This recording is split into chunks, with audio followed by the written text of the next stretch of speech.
Hi everyone, welcome back to the Healer Inner Child 100 Day series. Today we are on day 64th, and I am Anisha Dutt, your healer and spiritual life coach. And I've been working with people for over a decade now.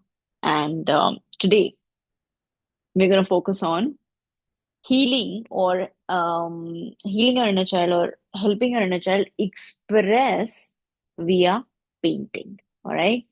So creative expression. Now, why are we using painting as a creative expression? Because if you all remember when you were a child, okay, or even if you don't remember, if you see a child, right, before they can even say something, before they can express something, it takes time for them to start to talk, right, and to even make sense of what they're saying, how they're expressing themselves via words, right, via language. Before that, they can actually pick up a pen and a paper and they can start drawing, right? That's how they start to express themselves. Their emotions come out, right? And so what we're trying to do is yeah, that's and then when we're growing up, right, what happens?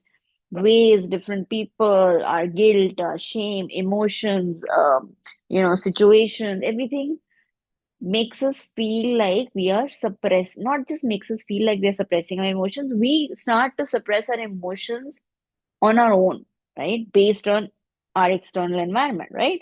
So when we actually paint or draw, what we are doing is we are actually connecting with that child who was not able to express what they wanted. Now they can, through painting, via painting, they can actually bring out those emotions. So this exercise, actually, when we do one-on-one work, when I do one-on-one work, I definitely bring art in because it is very cathartic. Like the key lies in integration of what comes out, with the person, because that helps you really heal at the deepest levels, right? So, of course, we're going to do this exercise today. However, if you feel like you want to go deeper, or if there are certain things that you want to work on that you're not able to do on your own, please do book a one-on-one session with me, all right? All the details are in the description box because I did get a few comments where people were asking me how can they reach me. I have my number, email, everything there. All right.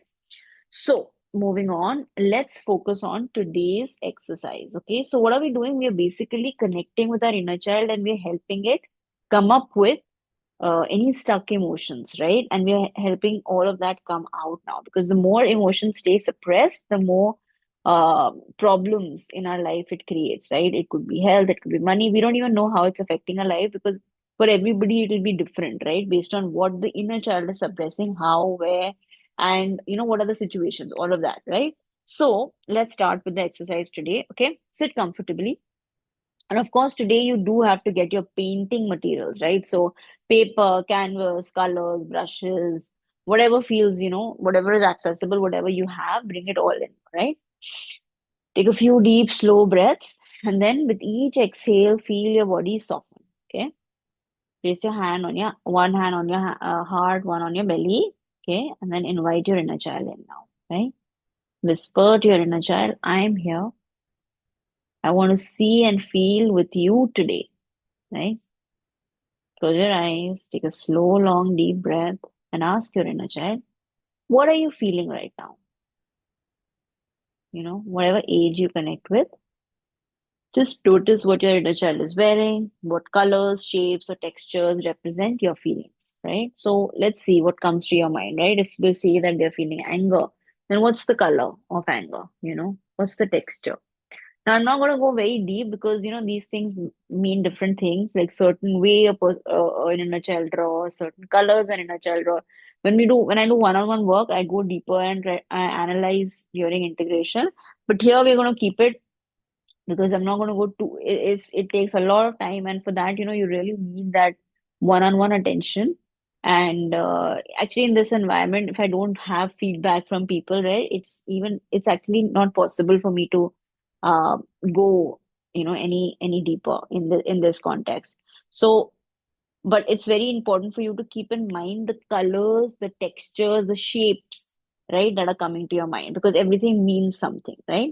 Then just notice what emotions are coming up, right? Sadness, joy, anger, excitement, confusion, And then remember, there is no right or wrong answer here, okay? Or no right or wrong feeling as well. Whatever comes, all emotions are welcome from the inner child, right? Now look at your paints, okay, markers, whatever materials you have, and ask your inner child, which color feels like me today? So me meaning the inner child. What color does the inner child feel like today? Texture, patterns, strokes also. Some people use really broad strokes, some very thin. Also the boundaries, on that paper, canvas. How do they draw? Is it going out? Is it within that boundary? Right? And then let your inner child choose whatever color, right? And now begin that painting with your inner child's feeling. So whatever the feeling is, right? If it's anger, that it wants to draw, whatever it is, right? Whatever emotions it wants to draw, think of it, take a shape, right? Just tell your inner child, I see you, I honor your feelings, you're safe here, and then just draw. Focus on the movement, flow, right? And create a picture and don't think of what are you doing. Just go with the flow. Let the shapes, lines, colors, strokes, reflect what the inner child feels, what the inner child's unspoken needs are, right? And while you're drawing, you can hum, you can breathe rhythmically, you can even play some soft music if you'd like, okay, while you're drawing. And what are you drawing? Unspoken needs of your inner child that your inner child was never able to tell. Sometimes what happens, remember, we've done this exercise, I think, in another context, but you ask for something, and then your mother or your father, whoever you ask for, they tell you that they don't have the money, or you can't have it, or whatever reason is there, right? And then you suppress that need, right?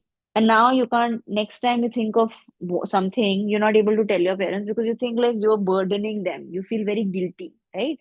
So then those needs are now suppressed, and the inner child probably still has that need somewhere, right?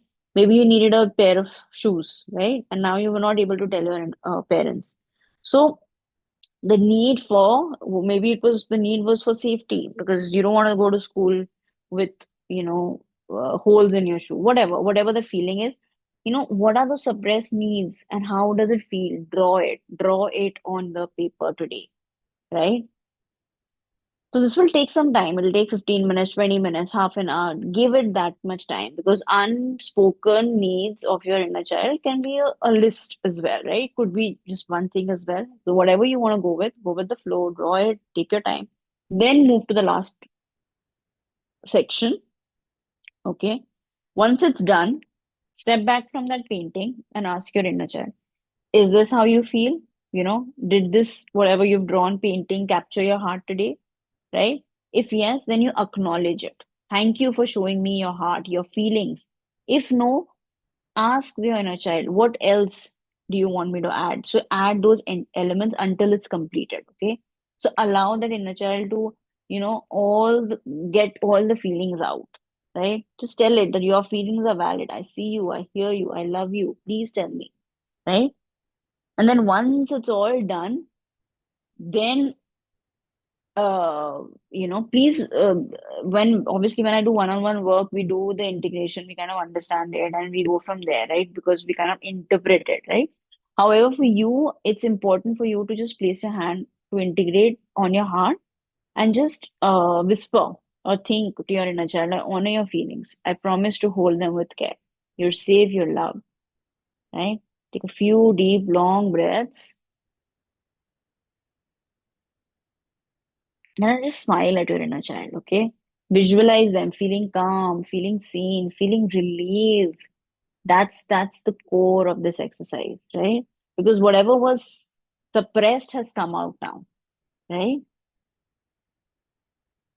And now that it's done, you can write, you can give it a heading, your inner child's voice, right? Or you can put your own name down, your voice, and then you can write the age. So whichever inner child you connected with, 10, 15, 8, and the age. So this was your inner child's voice then, right? So it's kind of honoring the inner child.